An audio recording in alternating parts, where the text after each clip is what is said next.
সবাইকে শুভেচ্ছা ও স্বাগতম। এই যে দেখতেছেন ফুলকপি এবং পেঁয়াজ পাতা দিয়ে একটা ভাজি রান্না করছি। মোটামুটি রান্না প্রায় হয়ে গেছে। আপনাদের নিয়মিত দেখাই আমি যে পেঁয়াজ পাতা এবং এটাকে অনেকে পেঁয়াজ কালি বলে এবং শীতের মৌসুমের ফুলকপি। পেঁয়াজ কালি এবং ফুলকপি দিয়ে কেউ কখনো ভাজি খাইছেন এখানে জানা নাই আমার, কিন্তু এই যে আমি দেখতেছেন আজকে নতুন রূপে নতুন স্বাদ গ্রহণ করার জন্য পেঁয়াজ পাতা এবং ফুলকপির ভাজি রান্না করতেছি।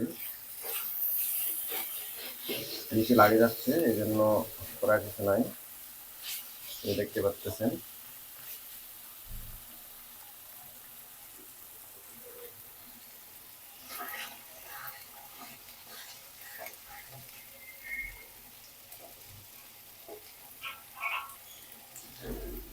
যদি কারো কিছু বলার থাকে, জানার থাকে আমাকে জানেন।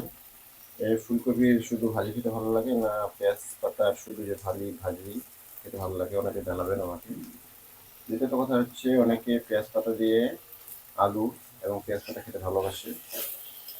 এটা আমারও প্রিয় খাবার, তবে এক খাবার প্রতিদিন ভালো লাগে না। এই জন্য নতুন স্বাদ গ্রহণ করার জন্য আমি আজকে এই ফুলকপি এবং পেঁয়াজ পাতা রান্না করতেছি। রান্না প্রায় শেষের পথে, বুঝতে পারতেছেন।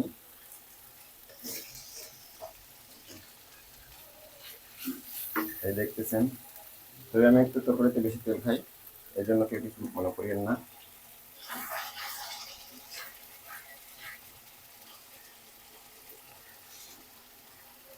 আর কার কেমন ফুলকপির ভাজি খেতে ভালো লাগে সেটা আমাকে জানায়েন, আপনাদের অপেক্ষায় রইলাম।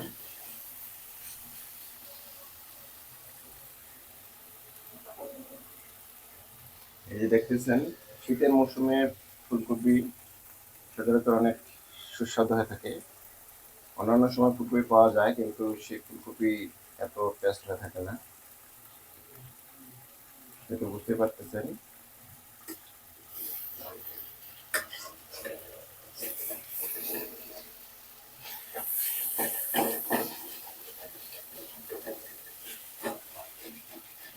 নিচে লাগে যাচ্ছে, এই জন্য আন্তরিকভাবে দুঃখিত।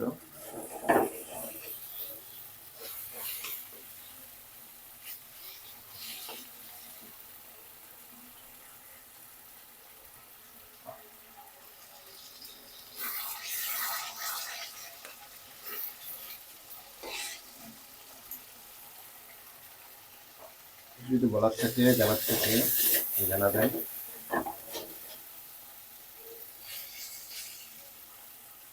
এটা আজকের মতো এখানে সমাপ্ত করতেছি, পরে আবার দেখা হবে। ভালো থাকবেন।